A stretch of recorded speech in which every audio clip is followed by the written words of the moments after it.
In 1985, I prepared the body of a 7-foot extraterrestrial being in my funeral home in Asheville, North Carolina. And what he told me about my daughter's suicide will shatter everything the church taught you about unforgivable sin. I'm Carl Brennan. I've been a funeral director for 23 years, and I stopped believing in God's mercy the day my daughter Sarah took her own life. The pastor said she couldn't enter heaven. The church said suicide was self-murder, the one sin you can't repent for because you're dead when you commit it. I carried that guilt like a stone in my chest for 8 months, until the night a tall gray crashed behind my building and revealed that Jesus never said any of that. What he showed me about death, about consciousness, about where Sarah really is, it didn't just change my understanding of my daughter's fate.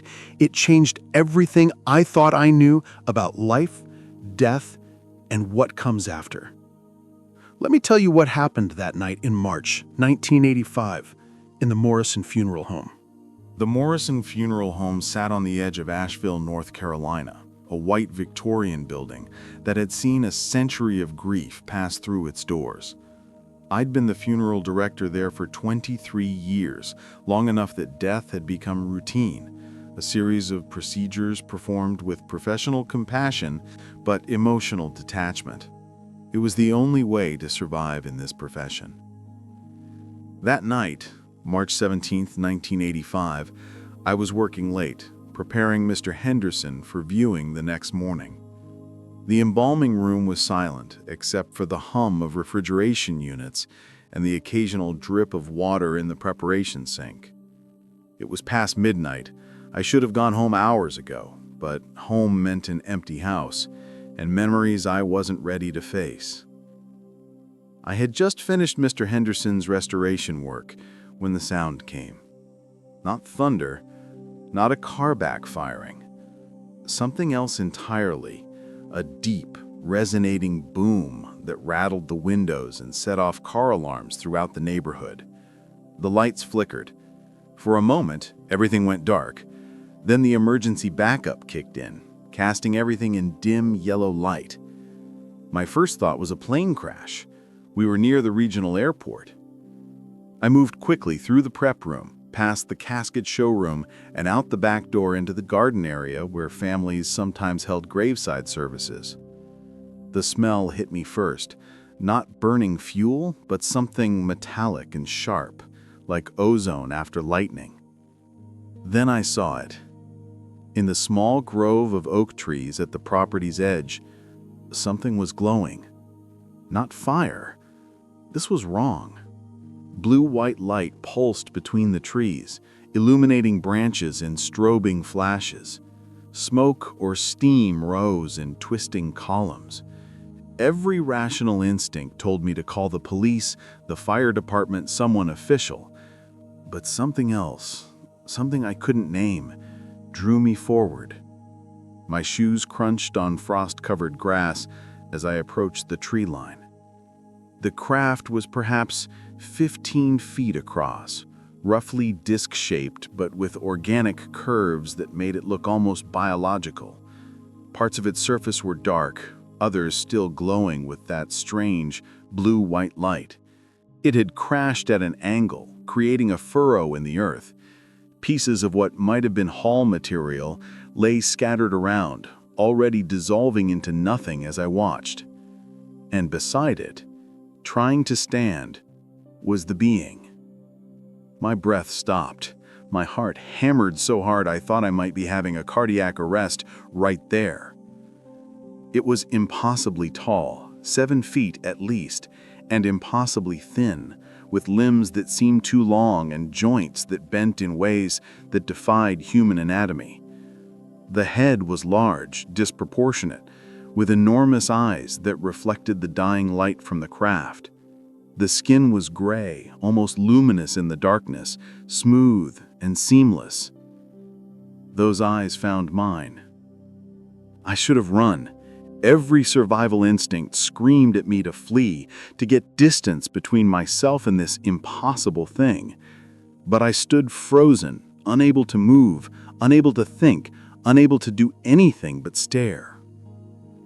And then it spoke, not with words, not with sound, but directly into my mind. "Please, I need your help." The voice was gentle, almost musical, carrying a quality of profound sadness and urgent need. It wasn't threatening, it was pleading. The being took a step toward me and collapsed. I saw dark fluid. Blood was leaking from wounds on its torso and one leg. The craft behind it sparked once more, then went completely dark. "Please," came that voice again, weaker now. "I am dying. If you cannot help, I will understand. But please, do not let them find me here." Them? Who was them? Military? Government? I didn't know, and in that moment I didn't care.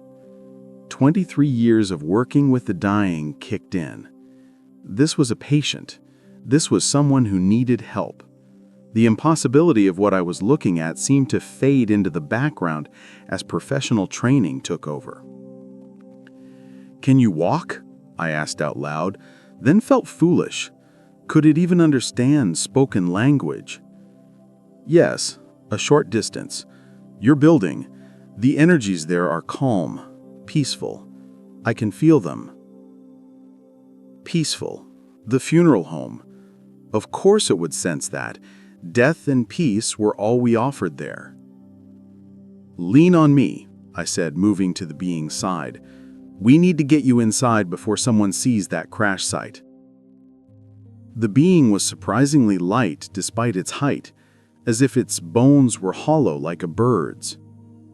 Together we made our way across the frost-covered lawn, through the back entrance, past the casket showroom, and into the prep room where I'd just finished working on Mr. Henderson.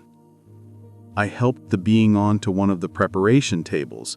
The irony wasn't lost on me, and for the first time got a clear look at the injuries under the fluorescent lights. 3 wounds, one on the torso that looked like a burn, one on the upper leg that appeared to be some kind of laceration, and damage to the left hand where 2 of the long, delicate fingers were clearly broken. "I have medical supplies," I said, moving to the cabinets. "I'm not a doctor, but I've handled enough trauma cases to know basic wound care. Will human medical supplies work on you?" The principles of cellular repair are universal. Your antiseptics will clean, your bandages will protect. That is enough. I worked quickly, cleaning the wounds with betadine, applying antibiotic ointment, and wrapping injuries with sterile gauze. The being never flinched, never pulled away, though I could sense, somehow, that it was experiencing pain. "What's your name?" I asked as I splinted the broken fingers. "My designation translates poorly to your language. You may call me Zale." "Zale," I repeated. "I'm Carl Brennan. I'm the funeral director here." "I know who you are, Carl Brennan." Something in the telepathic transmission shifted, becoming warmer, more personal. "I know what you carry. I know why you work late into the night. I know about Sarah." My hands froze. The bandage I was wrapping fell from my fingers. "What did you say?" "I came here for a reason," Zale transmitted. "I came to find you. The crash was not entirely accidental. There are things you need to know. About death, about your daughter, about the one you call Jesus, and what he really meant when he said, 'There are many rooms in his Father's house.'" I stood there, staring at this impossible being who had just spoken my dead daughter's name. Every rational part of me wanted to believe this was stress-induced hallucination, exhaustion-driven madness. But something deeper, something I'd buried for 8 months, recognized that this moment would change everything. If you want to discover what this being revealed about life after death and why some souls leave early, subscribe to Stories of Light and turn on notifications. Because to understand what happened next, you need to know who I was before that night. My name is Carl Brennan, and at 47 years old, I had spent more time with the dead than the living. 23 years as a funeral director will do that to you. I knew the weight of grief, could recognize the different textures of loss, sudden versus expected, peaceful versus violent, timely versus tragically early. I'd held the hands of widows, listened to the regrets of adult children, absorbed the shock of parents burying babies. But I'd always been on the other side of it, the professional, the compassionate guide through the valley of the shadow of death, the one who made arrangements, who prepared bodies, who orchestrated final goodbyes with dignity and grace. Until 8 months ago, when I became the one being guided, when I became the bereaved parent, when I learned firsthand that all my professional expertise in death meant nothing, when it was your own child in that casket. Sarah was 22, beautiful, intelligent, troubled. She'd struggled with depression since high school, though we didn't call it that back then. We called it sensitivity, artistic temperament, just a phase. We said she'd grow out of it. We said college would help. We said a lot of things that turned out to be desperately, fatally wrong. The night she died, we'd had an argument. Not unusual. We'd been arguing a lot that year about her dropping out of college, about her refusal to see a counselor, about her spending days in her room with the curtains drawn. I was frustrated, exhausted from trying to help someone who seemed determined not to be helped. "You don't understand me," she'd said, her voice breaking. "You've never understood me. You see people every day who've given up, who couldn't do it anymore, and you just process them like paperwork? Don't you ever wonder what they felt? Don't you ever ask why?" "Sarah, that's not fair." "Nothing's fair, Dad. That's the point. That's what you don't get." She'd stormed out of my study, went to her room, slammed the door. The sound of that door closing, I can still hear it. It echoes in my mind every single day. That was the last conversation we ever had. The next morning, my wife Janet found her. Pills. She'd been stockpiling her prescription antidepressants for months. By the time the ambulance arrived, she was gone. I prepared her body myself. I couldn't let anyone else do it. It was the last thing I could do for her, the last service I could provide. My hands shook the entire time. I kept thinking about how I'd done this thousands of times for other families, and now it was my daughter on this table. My child I was preparing for viewing. My Sarah, who would never come home again. The funeral was a blur. The burial was worse. Afterward, Janet moved in with her sister in Florida. She couldn't stay in the house, couldn't stay in Asheville, couldn't stay with me. She didn't blame me aloud, didn't have to. I blamed myself enough for both of us. The guilt was crushing. If I'd been more patient that last night, if I'd gone to her room instead of letting her slam the door, if I had recognized the signs, me, of all people who saw the aftermath of suicide regularly, if I had understood her instead of trying to fix her, if I had listened instead of lecturing, the weight of those ifs became unbearable. I'd been raised South Baptist, had attended church every Sunday until Sarah died. After that, I couldn't make myself go back. How could I sit in those pews and hear about God's love when He'd let my daughter suffer in darkness? How could I sing about grace when Sarah had seen no way out except death? How could I believe in a merciful God who'd abandoned my child in her darkest hour. The pastor had tried to comfort me at the funeral. He said, "The Lord works in mysterious ways. Sarah is in a better place now. We must have faith." Empty words. Meaningless platitudes. If God had a plan that required my daughter's death, then I wanted nothing to do with that God. I asked late one night whether Sarah's suicide meant she couldn't enter heaven. The church's teaching on that was clear, the pastor had said, uncomfortable. Suicide was self-murder. It was rejecting God's gift of life. It was the one sin you couldn't repent for because you were dead when you committed it. So not only had I lost Sarah, according to my church, I'd lost her eternally. She was somewhere else, somewhere dark, somewhere beyond redemption, or mercy, or grace. That broke something in me that hasn't been repaired. I stopped going to church, stopped praying, stopped believing in anything except the cold certainty of death. At least death was honest. Death didn't promise things it wouldn't deliver. Death was the only thing you could truly count on. So I threw myself into work. 12, 14, 16-hour days. Anything to avoid going home to that empty house, to Sarah's untouched bedroom, to the silence that screamed her absence. I became the funeral director who never left the funeral home, who was always available, who took every case, worked every late night, accepted every difficult situation. The work became my penance. Every body I prepared was an apology to Sarah.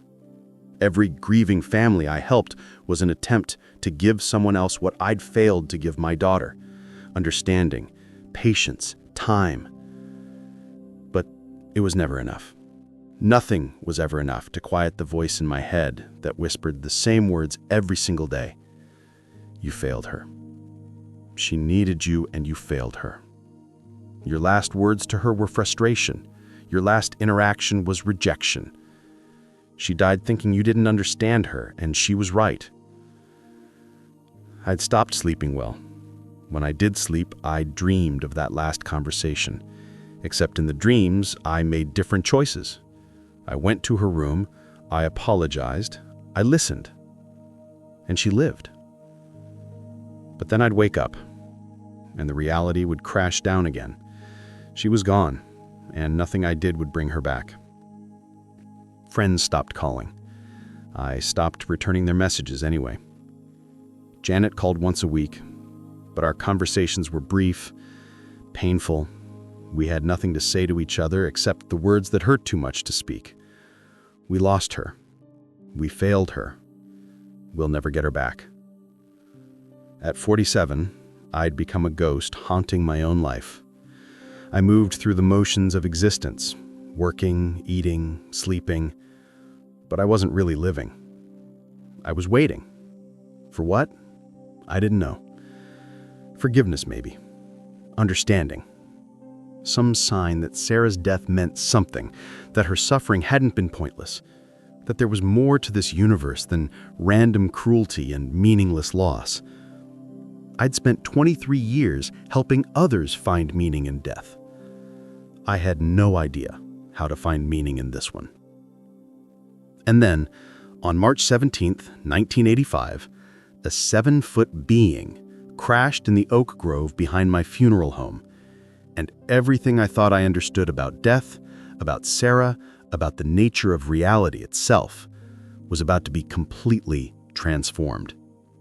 I finished bandaging Zael's injuries in silence. My hands moved automatically. Clean, protect, wrap, while my mind reeled. This being had spoken Sarah's name, had said he came here specifically for me, had mentioned Jesus and many rooms. "How do you know about my daughter?" I finally asked, my voice rough.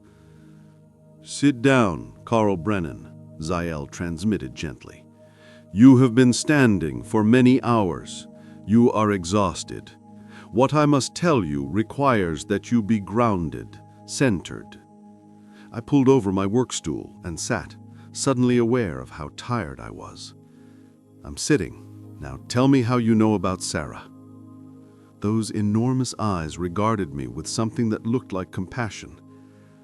I know because I was there when she transitioned, not physically present in your dimensional space, but aware, observing, providing what assistance I could. Assistance? Anger flared in my chest. What assistance? She died alone in her bedroom. She killed herself. Where was your assistance then? She did not die alone, Zael transmitted calmly. No one dies alone. And what you call suicide, the word itself carries such heavy judgment, is not always what it appears to be. Don't, my voice cracked. Don't you dare try to make this into something spiritual or meaningful or... I am not minimizing your pain, Zael interrupted, his telepathic voice carrying layers of emotion that speech could never convey. I am telling you that you have been lied to, by your religious leaders, by your cultural assumptions, by the very structure of your understanding about what death is and why souls choose to leave. Choose? The word tasted bitter. You think Sarah chose that? Yes. At the highest level of her being, yes. I stood up abruptly, the stool scraping against the floor. Get out. I helped you because you were injured, but I'm not going to sit here and listen to... Your last words to her were not what you think they were. I froze. After she closed her door, Sarah sat on her bed for 3 hours. She did not take the pills immediately. She wrote you a letter. Did you ever find it? There was no letter. There was. She wrote it, read it, realized it could not capture what she needed to say, and destroyed it. But I will tell you what it said. Dad, I know you tried to understand. I know you care. This isn't your fault. I just need to go home now. I'll see you there. She wrote that 15 times, Carl. 15 different ways, trying to make you understand that she loved you, that she forgave you, that this was not about you failing her. My legs gave out. I sat back down hard on the stool, my chest tight, breath coming in short gasps. The guilt you carry is based on false assumption, Zael transmitted. You believe your last words to her were frustration, but her last thoughts of you were love and forgiveness. You believe she died thinking you didn't understand her, but she died knowing that you tried, and that your trying mattered more than your succeeding. If she knew that, why did she do it? Because her work here was complete, because the soul that chose to incarnate as Sarah had learned what it came to learn, had given what it came to give, and was ready for the next stage. You think of death as failure. Your daughter experienced it as graduation. I couldn't speak, couldn't process what I was hearing. It contradicted everything, my grief, my guilt, my understanding of Sarah's final act. Your religious leaders taught you that suicide is sin. They taught you that those who take their own lives are condemned. This is perhaps the cruelest lie ever perpetrated on grieving parents. Let me tell you what the one you call Jesus actually taught about death, about souls, about the many rooms in his Father's house. I looked up at this impossible being, this 7-foot gray creature with 2 large eyes and 2 long fingers, who had crashed in my backyard and was now offering me something I hadn't felt in 8 months. Hope. Tell me, I said. Tell me everything. I will, Zael transmitted. But first you must understand, I did not crash here by accident. My people have been observing your species for millennia. We have watched your religions develop, watched them evolve, and sometimes corrupt the truths they were meant to preserve. We have seen how your churches turned Jesus' teachings about liberation into doctrines of control. And occasionally, when we encounter a human who is ready, who is open, who has been broken just enough to see beyond the comfortable lies, we make contact. You chose me? Yes, because you stand at the intersection of life and death every day, because you have the knowledge to understand what I will teach you, and because your daughter asked me to help you. Sarah asked you? My voice barely worked. When? How? After transition, Zale transmitted. When consciousness separates from physical form, there is a period of clarity, of expanded awareness. In that state, Sarah could perceive more than she ever could while embodied. She saw your pain. She saw your guilt. She saw how the church's teachings about suicide had devastated you. And she asked that someone help you understand the truth. What truth? That death is not ending, but transformation. That what you call suicide is not always what it appears to be. That the soul has agency, has choice, has the ability to decide when its physical experience is complete. I shook my head. The church says, the church has been wrong about many things. Zale interrupted gently. Let me ask you something, Carl.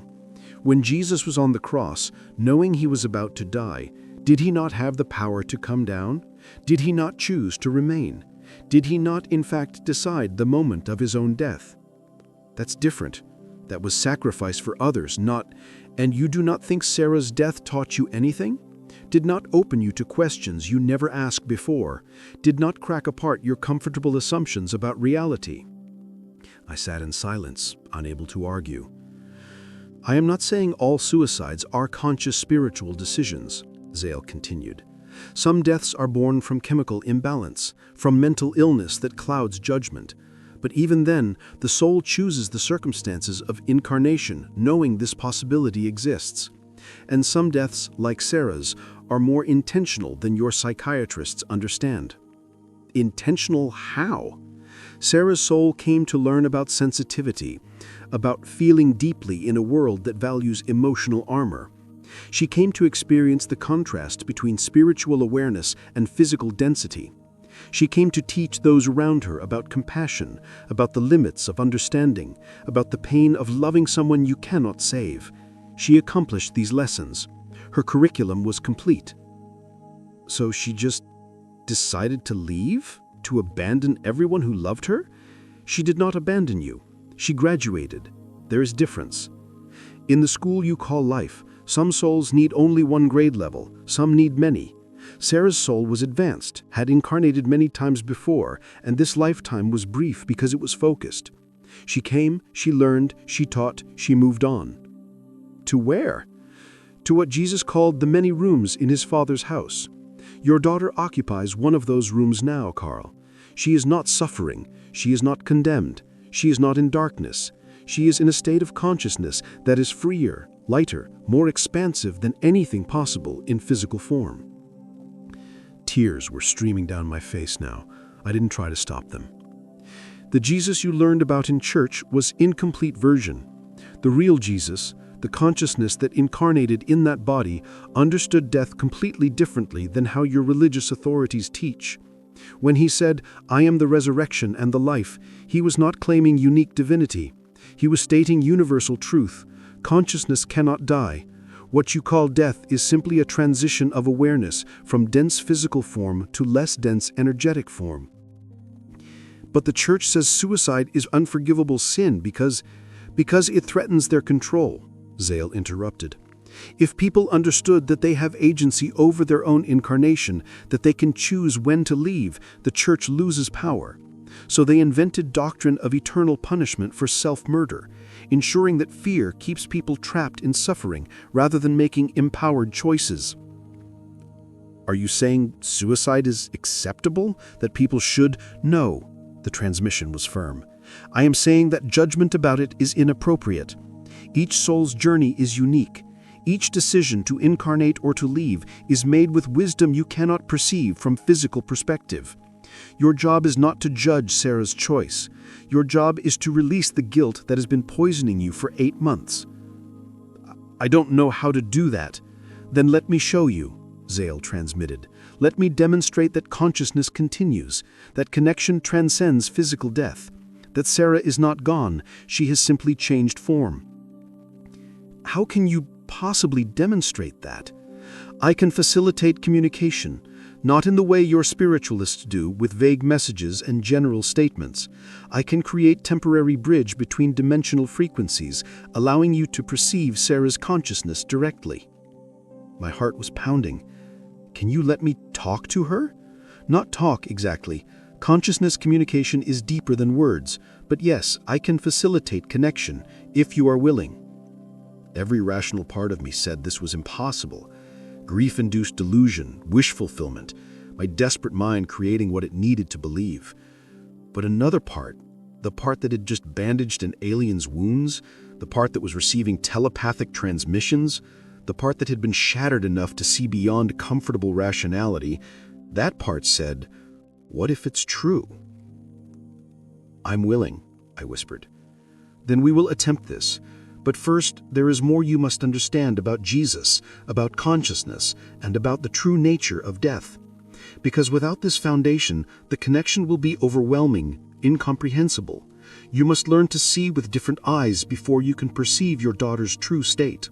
What Zale just revealed about Sarah, that her death was graduation rather than tragedy, shattered every belief I'd carried for 8 months. If part of you recognizes this truth, if you've lost someone and been tortured by questions about where they are and whether they're okay, you're exactly where I was in that moment. Thousands are joining Stories of Light to discover testimonies like this that reveal what really happens after death. Subscribe and turn on notifications to see what Zale demonstrated next, because the proof he provided will transform how you understand life, death, and what Jesus actually taught. "This can't be real," I said, standing up and pacing. "I'm having a breakdown. 8 months of grief, working too many hours, not sleeping. My mind has finally cracked. That's what this is. I'm talking to a hallucination in my prep room at 2 in the morning." "Am I a hallucination?" Zale asked calmly. "You have to be. Aliens don't exist. Even if they did, they wouldn't crash behind funeral homes in North Carolina. And they definitely wouldn't know about my daughter or Jesus or any of this." "Touch my hand," Zale transmitted. "The one you bandaged." Hesitantly, I reached out. The skin was cool, smooth, slightly textured, solid, real. My fingers pressed against the splinted fingers, felt the resistance of bone and cartilage beneath. "Hallucinations do not have mass," Zale observed. "Hallucinations do not bleed. You cleaned real wounds with real antiseptic. The bandages you applied are real. I am real, Carl. Your mind is not broken. Your reality is simply larger than you previously understood. Even if you're real, what you're saying about Sarah contradicts Scripture. The Bible is clear about suicide. It's self-murder. It's rejecting God's gift of life. You can't just decide when to die. That's God's decision, not ours." "And where exactly does Jesus say this?" Zale asked calmly. "It's in the church teaches." "The church teaches many things Jesus never said. Tell me, Carl, where in your scriptures does Jesus condemn those who end their own lives? Where does he say that suicide is unforgivable? I have studied your Bible extensively. This teaching does not originate with Jesus. It originates with church councils centuries after his death, councils more concerned with control than compassion. But it's wrong to kill yourself. It has to be wrong. Wrong for whom? According to whose judgment? You spend your days preparing bodies of people who died in countless ways: disease, accident, old age, violence. Do you judge which deaths are acceptable and which are not? Does God, if God is truly loving, condemn some deaths as more sinful than others? I had no answer. Even if what you're saying is true, even if Sarah's death was some kind of spiritual graduation, I still failed her. I was her father. My job was to keep her alive, to help her through the darkness, to find a way to make her want to stay. I didn't do that. You gave her exactly what she needed. You loved her. You tried to understand her. You provided stability, support, compassion. But you could not make her stay, Carl. That was never your job. Souls have free will. They choose their paths. Your role was to accompany her as far as you could, not to prevent her from continuing her journey when she was ready. But the last thing I said to her was, frustration born from love. She knew that. She understood. The guilt you carry is based on the assumption that you could have said perfect words that would have changed her decision. But there were no perfect words. This was not about what you said or didn't say. This was about Sarah's soul completing what it came to do. I can't let myself believe this, I said, my voice breaking. If I believe you, if I allow myself to hope that Sarah is okay, that she's not suffering, that she doesn't hate me for failing her, and then I find out you're wrong, that this is delusion or lies or manipulation, it will destroy me. The pain I feel now is survivable. Hope that turns out to be false wouldn't be. This is the deepest wound. You have been hurt so badly that you are now afraid of healing. You prefer the familiar pain of guilt to the uncertain possibility of peace. This is understandable, but it is also prison, and I am offering you key. My pastor is a good man. He studied theology for years. He's dedicated his life to understanding God. If what you're saying is true, why didn't he know it? Why would God hide truth from those who seek it most earnestly? Your pastor knows what he was taught. He teaches what was taught to him. The chain of teaching goes back centuries, each generation passing on mixture of truth and distortion, never questioning because questioning threatens the foundation. Jesus questioned. He challenged religious authorities of his time. He was killed for it. And then the religion that formed in his name became the very thing he opposed, rigid authority demanding obedience over understanding. Even if Sarah is okay, even if she's in one of these many rooms, why would she want to communicate with me? I failed her when she needed me most. I was impatient with her. I didn't understand her. I don't deserve her forgiveness. You're doing it again. Making yourself the center of Sarah's story. Her death was not about you, Carl. It was about her journey, her choice, her evolution. Your guilt is actually a form of self-centeredness, believing that your actions or inactions had more power over her soul's decision than they actually did. The words stung because they were true. If I accept this, if I stop feeling guilty, what does that make me? A father who's okay with his daughter's death? Someone who just moves on? The guilt is all I have left of her. It's how I stay connected. If I let it go, I let her go. No, Zaal transmitted with absolute certainty. The guilt keeps you from true connection. It is wall between you and Sarah's actual consciousness. Release guilt, and you can finally feel her presence. She has been trying to reach you for 8 months, Carl. But your guilt is so loud, so heavy, that it drowns out her gentle attempts at contact. Let go, and you will find her. Hold on to guilt, and you remain alone. I sat in silence, tears streaming down my face, every defense dismantled, every argument exhausted. I was empty, broken open, finally ready to receive truth. "Show me," I whispered. "Show me she's okay, please." Close your eyes, Zale instructed. Breathe slowly. I am going to show you something Sarah hid. I did as he asked, wondering what this could possibly prove. In her bedroom closet, top shelf, behind the box of childhood photographs, there is a purple notebook. Have you found it? No, I haven't. I couldn't bring myself to go through her things.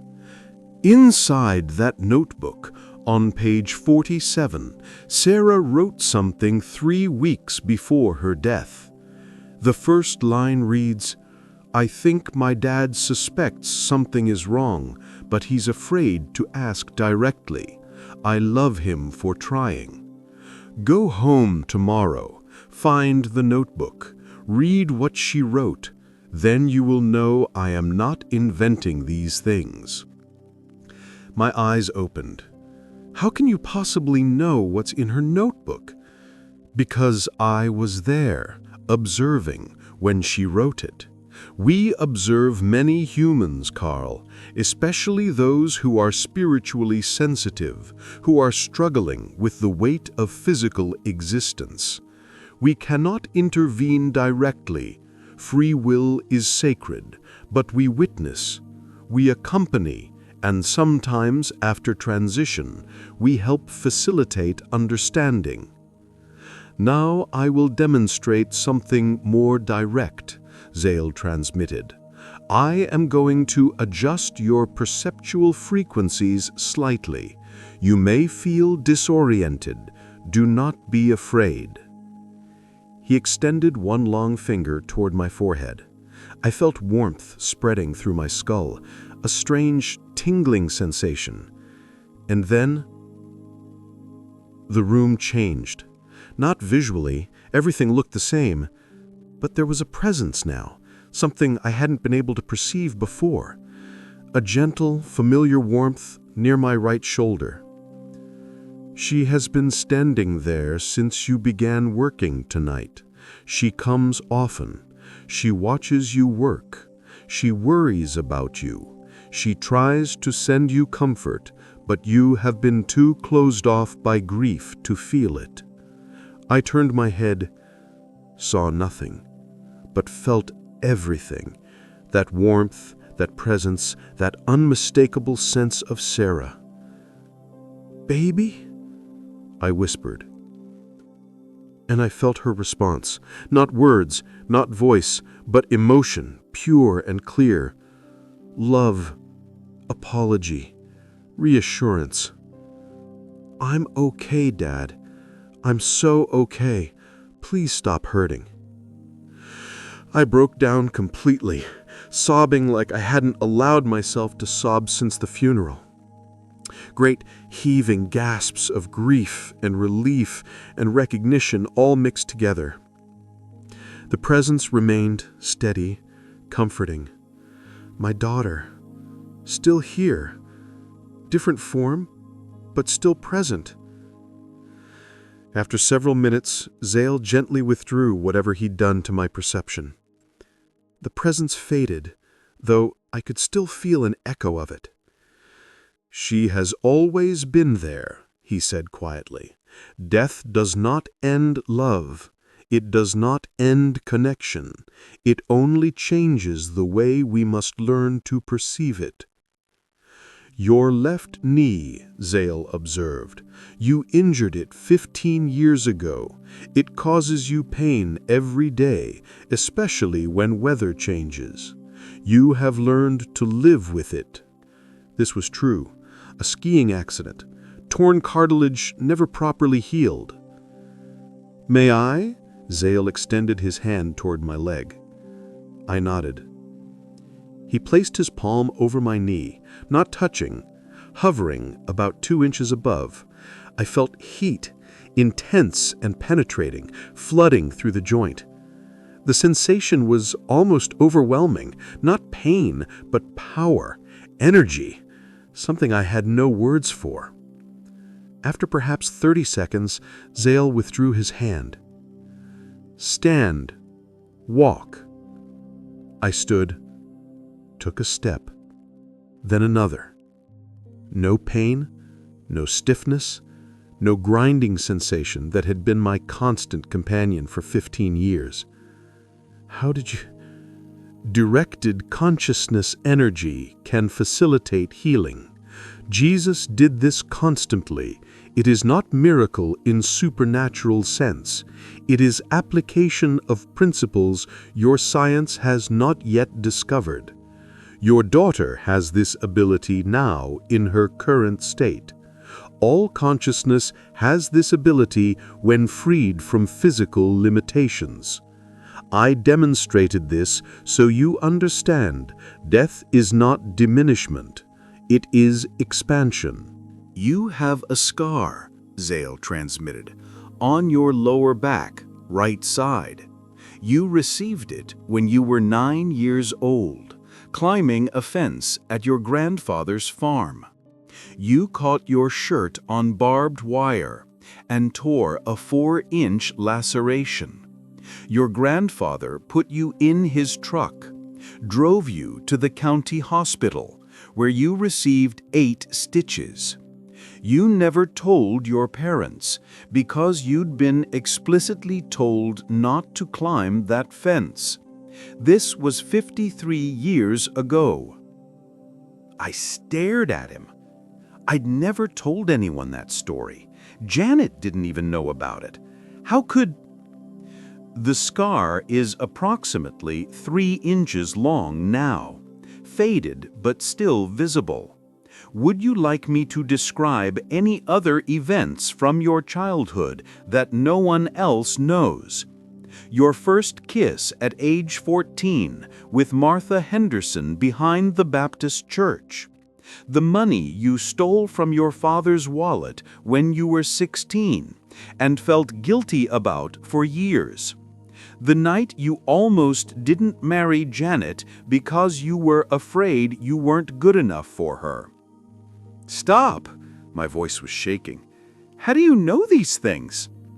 Because in my current state, I can access what you might call the Akashic records, the energetic imprint of all events, all memories, all experiences. What Jesus called, the Father knows even the number of hairs on your head. This was not poetic exaggeration, it was statement of truth. Everything is recorded, witnessed, known. Your daughter can access these records now. She knows everything about you, understands everything about you, and loves you anyway. Finally, Zale transmitted, physical proof for your rational mind. He gestured toward the cabinet where I kept medical supplies. One of the drawers slid open on its own, no visible force touching it. A box of tongue depressors floated upward, drifted across the room, and settled gently on the table beside me. Consciousness can interact with matter directly. Jesus walked on water using these principles. He manifested food from nothing. He raised Lazarus by reintegrating departed consciousness with physical form. These were not violations of natural law. They were applications of deeper laws your science doesn't yet comprehend. The box lifted again, rotated in midair, and returned to its drawer. The drawer closed silently. Your daughter exists in state where she can do these things and more. She is not limited by physical laws. She is not trapped in body. She is free in ways she never was during physical incarnation. This is what Jesus meant by, "In my Father's house are many rooms." Different states of consciousness, different levels of existence, different ways of being. I stared in stunned silence, my entire worldview reorganizing itself around these demonstrations. Everything I'd believed about death, about physics, about the limits of reality, all of it was wrong, or incomplete. Sarah wasn't gone. She was transformed, expanded, Free! Now you are ready, Zael transmitted, to understand what Jesus actually taught about death, about consciousness, about the nature of existence itself. When Lazarus died, do you remember what Jesus said? He said Lazarus was asleep. He said, "I go to wake him." Your religious leaders interpreted this as metaphor. It was not. It was precise description. Death is sleep state, consciousness temporarily withdrawn from physical form. Just as you dream at night when consciousness partially disengages from body, death is fuller disengagement.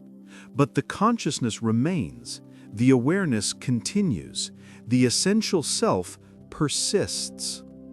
Jesus demonstrated this repeatedly. He appeared after crucifixion in physical form, proving consciousness can reintegrate with matter. He taught that those who believe in him would never die, not because bodies wouldn't cease functioning, but because awareness would continue unbroken. The word he used, translated as eternal life, did not mean infinite physical existence. It meant continuous consciousness, uninterrupted awareness. The understanding that you are not body that has soul, but soul that temporarily inhabits body. Your daughter occupies one of the many rooms now. Let me explain what this means. Existence is multi-layered. Imagine a house with many floors. Ground floor is physical reality, where you currently exist. Upper floors are subtler states of consciousness, less dense, more fluid. The higher you go, the less limited by physical laws you become, the more your consciousness can create directly. The more you can perceive and interact with. Sarah currently exists perhaps 3 or 4 floors above where you are now. From her perspective, she can perceive your level and many others. She can move between them more easily than you can move between rooms in physical house. Jesus said he goes to prepare place for you. This was not future promise, it was a statement of eternal truth. These places, these states of consciousness already exist. They have always existed. Jesus was teaching you that death is not ending, but moving between rooms, not loss, but transition. Now, the difficult part. Understanding when death that looks like tragedy is actually intentional transition. Not all suicides are same.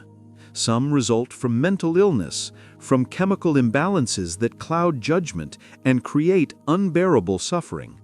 These souls receive tremendous support during and after transition. They are not condemned, they are helped to heal. But some suicides, perhaps 20%, are different. These are what we call conscious exits. The soul has completed its intended curriculum in physical form and chooses to transition rather than remaining in body that no longer serves its evolution. Sarah's death was a conscious exit. At soul level, not personality level, but deepest level of her being, she knew her physical incarnation was complete. The depression she experienced was partly chemical, yes, but partly also the soul's growing discomfort with remaining in form when purpose was fulfilled. This does not make the pain less real. The suffering was genuine, but understanding that it served a higher purpose, that it was not meaningless tragedy, but meaningful graduation, this can transform your grief from hopeless suffering into conscious letting go. Jesus was not unique divine exception. He was advanced consciousness demonstrating what all humans can become. When he said, "I am the way, the truth, and the life," he was not claiming to be the only way to God. He was demonstrating the way, the method, the process, the principles. He showed you that consciousness transcends death. He showed you that love is the highest power in the universe. He showed you that physical reality can be influenced by focused intention and elevated frequency. He showed you that all limitations are temporary, all suffering is purposeful, all separation is illusion. Your religious leaders turned this demonstration into doctrine of exclusivity. They taught that only Jesus could do these things, that only through believing in him could you be saved. This misses the entire point. Jesus came to show you what you are, not what you can never be. He came to demonstrate human potential, not divine exception. When Jesus taught to love one another, he was providing technical instruction for accessing most powerful force in existence. Love is not emotion, though it can be experienced emotionally. Love is fundamental frequency of creation itself. Everything in existence is held together by this force. Your scientists call it quantum entanglement, zero-point energy, the unified field. These are different names for same thing, the love consciousness that maintains all reality. When you operate from this frequency, when you genuinely love without condition, without agenda, without need for return, you align with creative power of universe itself. This is how Jesus healed. This is how he manifested. This is how he transcended physical laws, not through supernatural intervention, but through perfect alignment with fundamental force. Your daughter operates from this frequency now, without physical body to create resistance, without ego to create fear. She exists in pure love consciousness. When you sense her presence, what you are feeling is this love, not the emotion she's directing at you, but the frequency she's operating from. The guilt you carry about Sarah's death is perhaps the heaviest burden I have ever witnessed. It is time to release it. Not because it's unwarranted, you are convinced it is warranted, but because it is false. Guilt assumes that you had power you did not have. It assumes your actions or inactions determine Sarah's soul-level choice. It assumes that love means preventing someone from continuing their journey. True love, the love Jesus taught, means honoring another's path even when you don't understand it. It means trusting their soul's wisdom even when their personality struggles. It means letting go even when every cell in your body wants to hold on. Sarah does not need your guilt. She needs your peace. She needs you to honor her choice by living fully, by embracing the lessons her death taught you, by transforming your pain into compassion for others who grieve. Every moment you spend in guilt is moment you are unavailable to feel her actual presence. Guilt is a wall. Love is a bridge. Choose the bridge. You work with death every day. You prepare bodies. You help families say goodbye. You orchestrate final ceremonies. But until Sarah died, you never truly understood death. You managed it professionally, but did not comprehend it spiritually. Now you have opportunity to transform your profession into ministry. Not religious ministry, spiritual ministry. Helping families understand that their loved ones are not gone, only transformed. Teaching them that grief is natural, but guilt is unnecessary. Showing them that death is transition, not ending. This is why Sarah's death happened in your life, not as punishment, not as random tragedy, but as initiation. You could not teach these truths until you learned them through direct experience. You could not comfort others about death until you faced it personally. Your daughter gave you this gift, the gift of being broken open enough to see truth, the gift of pain that leads to understanding, the gift of loss that reveals what can never be lost. You are not alone in receiving these teachings. Across your planet, thousands are waking up to the truth Jesus taught, but religions distorted. They are discovering that consciousness continues, that love is fundamental, that death is transition. This awakening is accelerating. More humans are ready to hear truth now than at any previous point in your history. The old religious structures are crumbling because they no longer serve. They offered comfort but demanded ignorance. They promised heaven but delivered fear. New understanding is emerging, not New Age invention, but ancient truth being remembered. The teachings Jesus brought 2,000 years ago, preserved imperfectly through religious tradition, are now becoming accessible directly through experiences like yours. Your role is to share what you have learned, not by preaching, you are not a preacher, but by living it, by working with dying and dead with new awareness, by helping families understand that their grief, while real, need not include fear for their loved one's fate. This is why Sarah's death happened in your life. Something shifted in me as Zael spoke these final words. Not gradual understanding, but sudden knowing. Everything he'd said aligned with something deep inside that had always questioned the church's teachings, but never had permission to voice doubts. Sarah was okay.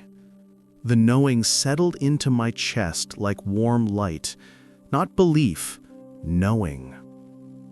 I understand, I whispered. I finally understand. And then I wept. Not the desperate, guilty tears I'd cried for 8 months, but tears of relief, so profound they shook my entire body. Tears of release, tears of gratitude, tears of recognition. Zael remained silent, allowing me to process, to release, to let the grief transform from weight into flow. When I finally caught my breath, something felt different, lighter. The crushing pressure I'd carried since Sarah's death had lifted, not gone. I still felt the ache of missing her physical presence, but transformed from unbearable burden into manageable sorrow. "Can I feel her again?" I asked, "like you showed me before?" "You can feel her any time now," Zael transmitted. "You no longer need my assistance. The guilt was blocking you. Now that it's released, the connection is open."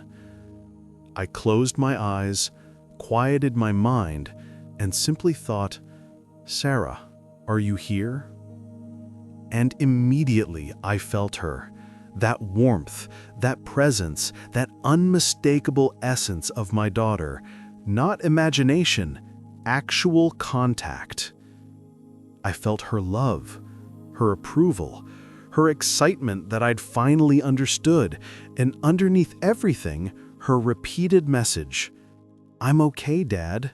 I'm so okay. Better than okay. I'm free." Over the next hour, as Zael rested and began healing his own injuries through methods he didn't fully explain, I experienced shifts in perception I couldn't have imagined before.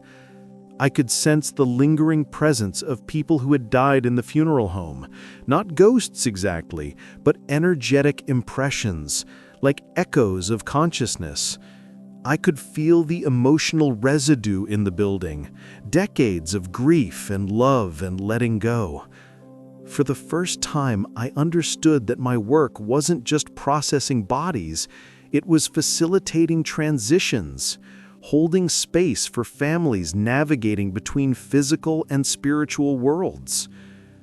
Every memory of Sarah's last months took on new meaning.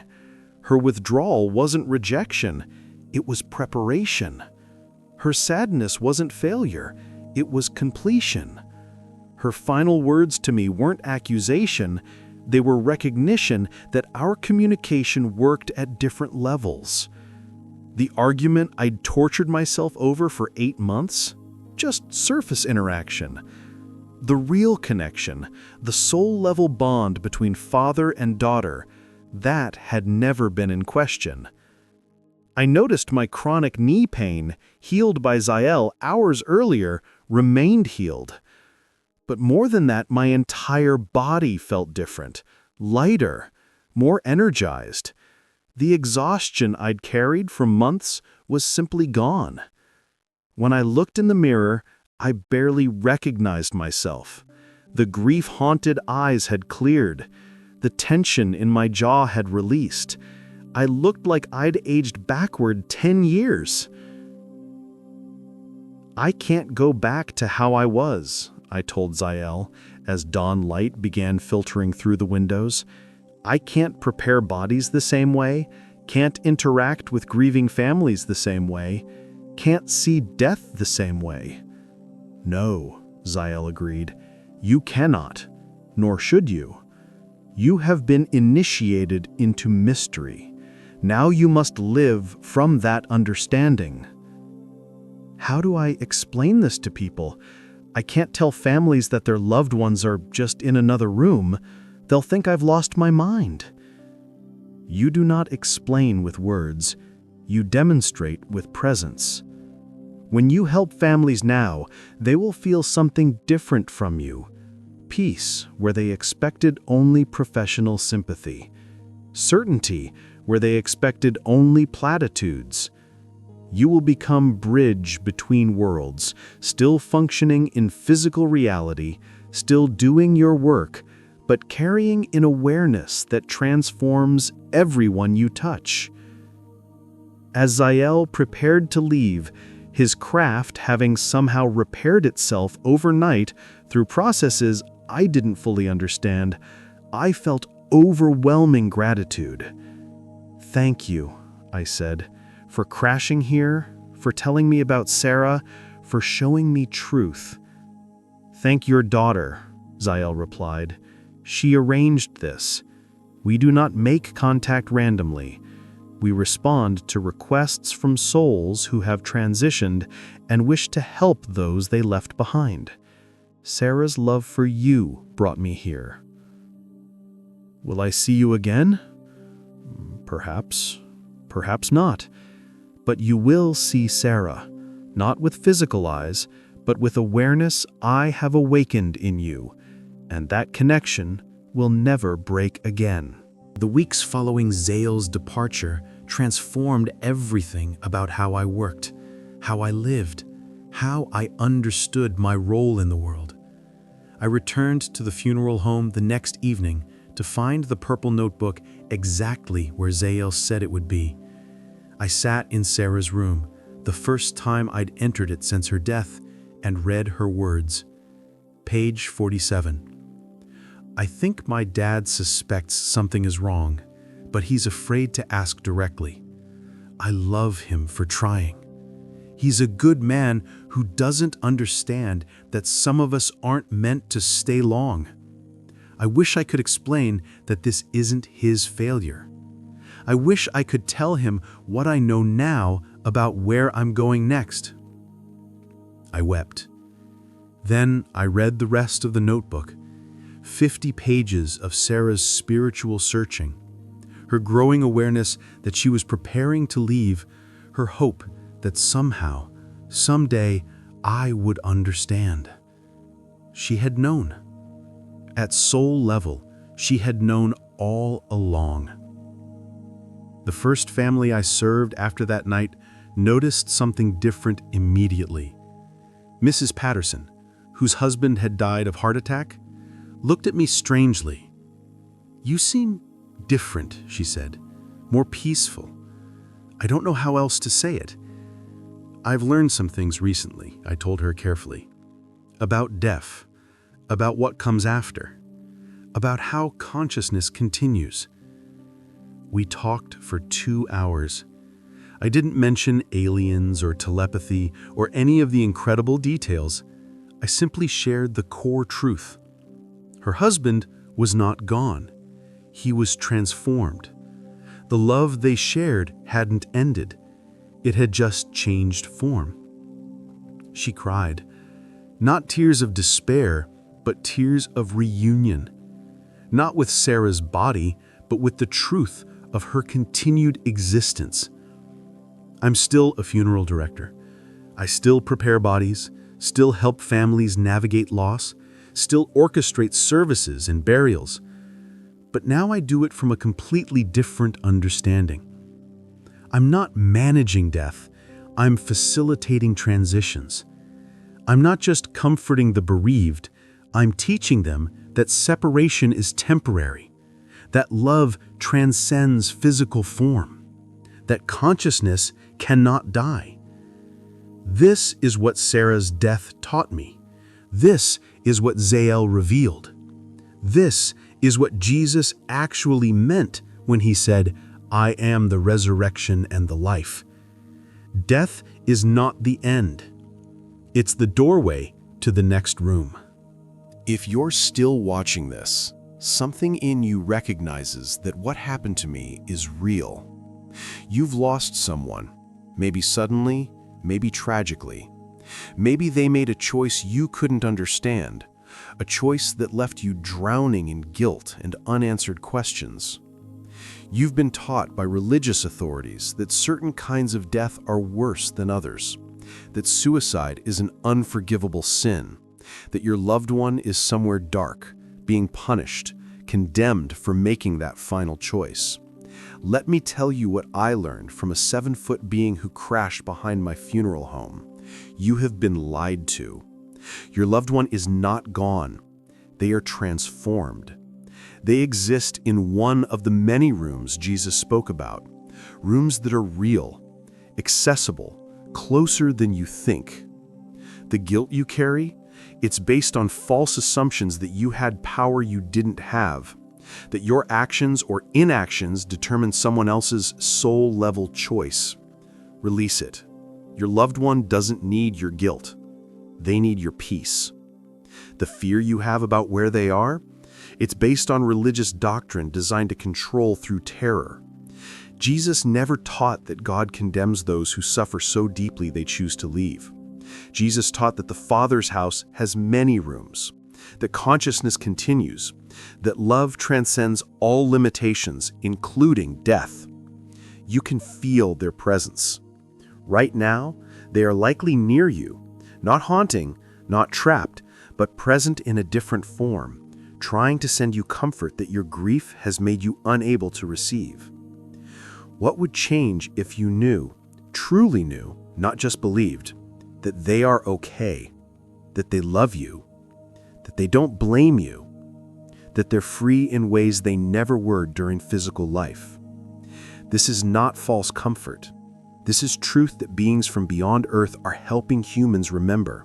Truth that Jesus taught, but religions distorted. Truth that transforms unbearable grief into conscious letting go.